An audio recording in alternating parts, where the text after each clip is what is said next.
साथियों नमस्कार, मैं प्रमोद कुमार आपका स्वागत करता हूं एक और नई वीडियो में। किसान भाइयों, अगर आपके धान की फसल में भी सुबह के समय या शाम के समय ऐसी तितलियां पत्तियों पर दिखाई दे रही हैं तो आपको तुरंत सावधान होने की जरूरत है। अन्यथा किसान भाइयों, आने वाले कुछ समय में आपके धान की फसल पूरी प्रकार से चौपट होने की कगार पर पहुंच जाएगी, क्योंकि किसान भाइयों यही तितली होती हैं जिसके कारण धान की फसल में तना छेदक कीट लगता है, जो धान की फसल को पूरी प्रकार से बर्बाद कर देता है।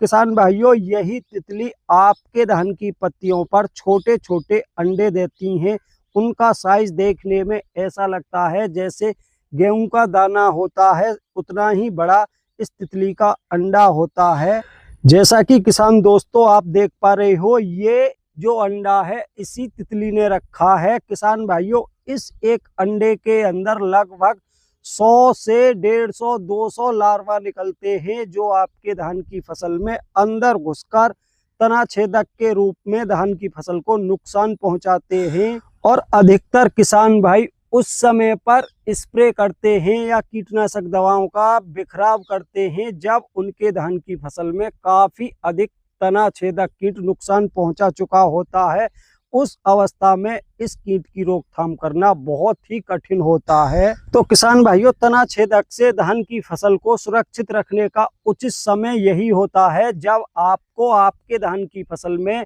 तितलियां देखने को मिले और कुछ पत्तियों पर इस प्रकार के अंडे देखने को मिले। अगर उस समय पर कीटनाशक दवाओं का या तो खाद में मिलाकर बिखराव कर दिया जाए या फिर स्प्रे कर दी जाए तो किसान भाइयों बहुत ही आसानी से तना छेदक कीट की रोकथाम हो जाती है। तो किसान भाइयों, ये सबसे उचित समय है, क्योंकि मैं देखता हूं कि सभी किसान भाइयों के धान की फसल में इस समय पर तितली भी दिखाई दे रही हैं और पत्तियों पर कुछ इस प्रकार से तितलियों के अंडे भी दिखाई दे रहे हैं। और कुछ अंडों में से इस समय छोटे छोटे लार्वा निकलकर धान के तने के अंदर पहुंचने की भी कोशिश कर रहे हैं। किसान भाइयों, जैसा कि आप देख पा रहे हो, इस अंडे में से ये एक छोटा सा लार्वा निकला है जो धान के पौधे में अंदर घुसकर तने में नुकसान पहुंचाने के लिए तैयार है। जैसा कि किसान दोस्तों आप ये लार्वा देख भी पा रहे हो।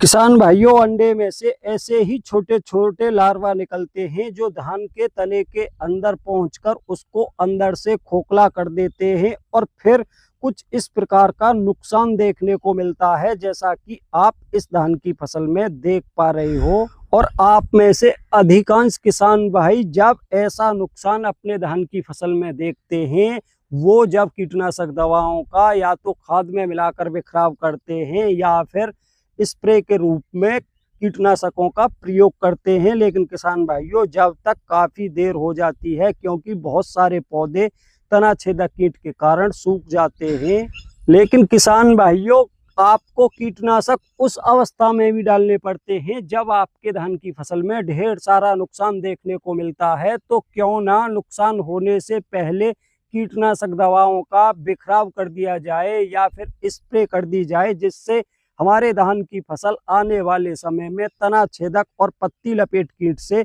100% सुरक्षित रहे। क्योंकि एक तरफ तो हम महंगे महंगे खाद पोषक तत्व डाल के अपने धान की फसल में ढेर सारा फुटाव कराने की कोशिश करते हैं, लेकिन किसान भाइयों ऐसे फुटाव का क्या फायदा जिसको हम तना छेदक कीट से सुरक्षित नहीं रख सकते। तो अच्छा यही रहेगा कि किसान भाइयों, जो हमारे धान की फसल में फुटाव निकल के आया है उसको हम सुरक्षित रखें और समय से कीटनाशक दवाओं का या तो खाद में मिलाकर बिखराव करें या फिर स्प्रे के रूप में प्रयोग करें, जिससे जो भी फुटाव हमने अपने धान की फसल में अभी तक कराया है उसको सुरक्षित रखें। क्योंकि किसान भाइयों, जो फुटाव सुरक्षित होगा उसी में आने वाले समय में बालियां निकलेंगी और जब हमारे धान के पौधे ज़्यादा से ज़्यादा सुरक्षित होंगे तो किसान भाइयों हमारे धान की फसल में ज़्यादा से ज़्यादा बालियां निकलेंगी और आने वाले समय में हमको बेहतर उत्पादन देखने को मिलेगा। तो किसान भाइयों, अब ये जानना भी जरूरी है कि धान की फसल को पत्ता लपेट और तना छेदक कीट से सुरक्षित रखने के लिए किन कीटनाशक दवाओं का प्रयोग करना चाहिए। तो किसान भाइयों, तो किसान भाइयों, अब मैं आपको वही कीटनाशक बताऊंगा जिनका बिखराव करके हम अपने धान की फसल को पत्ता लपेट और तना छेदक कीट से सुरक्षित रखते हैं। यहाँ पर किसान भाइयों, मैं आपको ये भी बताना चाहूंगा कि जिस टेक्निकल को मैं अपने धान की फसल में एक बार डाल देता हूँ तो अगली बार को उस टेक्निकल को अपने धान की फसल में नहीं डालता, चाहे उसने कितना भी बेहतर काम क्यों ना किया हो, क्योंकि बार बार एक ही टेक्निकल को डालने से कीट की प्रतिरोधक क्षमता बढ़ जाती है, जिससे कुछ कीट जीवित रह जाते हैं और वो धान की फसल में नुकसान पहुंचाते हैं। इसलिए किसान भाइयों, मैं जब भी अपने धान की फसल में कोई कीटनाशक दवा डालता हूं तो किसान भाइयों, मैं कंपनी नहीं देखता, ना ही प्रोडक्ट देखता, मैं सिर्फ ये देखता हूं कि मैंने पहले कौन सा टेक्निकल डाला है और अब की बार मुझे कौन सा टेक्निकल डालना है। तो किसान भाइयों, जैसा कि आप देख पा रहे हो, पहले हमने जो कीटनाशक डाले थे वो डाला था अडामा कंपनी का ब्रोज, जिसके अंदर कार्टफ हाइड्रोक्लोराइड 7.5% था। साथ में दूसरा टेक्निकल इमामेक्टिन बेंजोएट 0.25% था, जिसने हमारे धान को तना छेदक की पहली वेव से बहुत ही आसानी से सुरक्षित रखा था। तो किसान भाइयों, अब की बार मैं इसको फिर से नहीं डालूंगा, अब की बार मैं टेक्निकल बदल कर डालूंगा। तो किसान भाइयों, अब ये भी मैं आपको दिखाऊंगा कि अब की बार मैं कौन सा कीटनाशक डालूंगा और उसके अंदर कौन से टेक्निकल हैं। तो किसान भाइयों, अब की बार जो मैं डालूंगा वो डालूंगा सिजेंटा का वर्टाको, जैसा कि आप देख पा रहे हो। इसके अंदर भी किसान भाइयों दो टेक्निकल होते हैं। पहला टेक्निकल होता है किसान भाइयों, इसके अंदर थायोमेथोक्सम 1%, दूसरा टेक्निकल होता है इसके अंदर क्लोरेंट्रानिलीप्रोल 0.5%, जिसकी मात्रा 1 एकड़ में किसान भाइयों हम रखेंगे 3 किलो और इसको यूरिया खाद में मिलाकर डालेंगे, क्योंकि किसान भाइयों, मैं अपने धान की फसल में लास्ट खाद का बिखराव कराने जा रहा हूं, तो उसी खाद में इस कीटनाशक को मिलाकर बिखराव कराऊंगा। तो इस प्रकार से किसान भाइयों, जो मैंने पहले कीटनाशक दिया था उसके अंदर दो टेक्निकल थे, दोनों अलग थे, और इस समय पर जो कीटनाशक डलवा रहा हूं वो कीटनाशक अलग है, उसके अंदर दोनों ही टेक्निकल अलग हैं।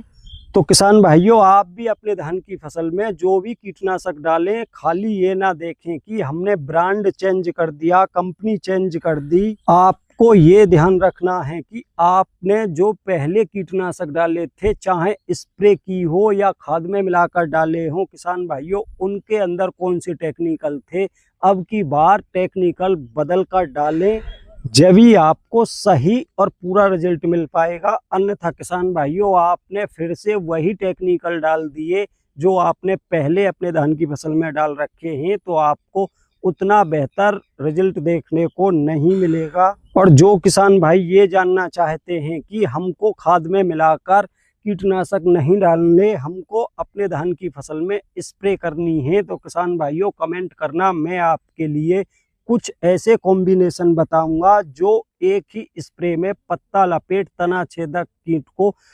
काफी अच्छे से कंट्रोल कर सकें। लेकिन लास्ट में किसान भाइयों, आपसे यही कहना चाहूंगा कि नुकसान होने से पहले अगर आप अपने धान की फसल में सही समय पर सही कीटनाशक डालते हो तो आप अपने धान की फसल को कीटों से सुरक्षित रख सकते हो। क्योंकि किसान भाइयों, जब आपके धान की फसल में अधिक नुकसान देखने को मिलेगा, कीटनाशक तो आपको तब भी डालने पड़ेंगे, तो उससे अच्छा है कि पहले से डाल दिए जाएं तो नुकसान से बचाया जा सकता है। तो किसान भाइयों, आज की वीडियो में इतना ही था। वीडियो पसंद आई हो तो वीडियो को लाइक करें, दूसरे किसान भाइयों के साथ ज़्यादा से ज़्यादा वीडियो को शेयर करें, और जिन भाइयों ने अभी तक हमारा चैनल सब्सक्राइब नहीं किया है, हमारे चैनल को सब्सक्राइब करें, साथ ही घंटी के बटन को ऑल पर सेलेक्ट कर लें, जिससे आने वाले समय में प्रत्येक नई वीडियो का नोटिफिकेशन आप तक समय से पहुंचता रहे।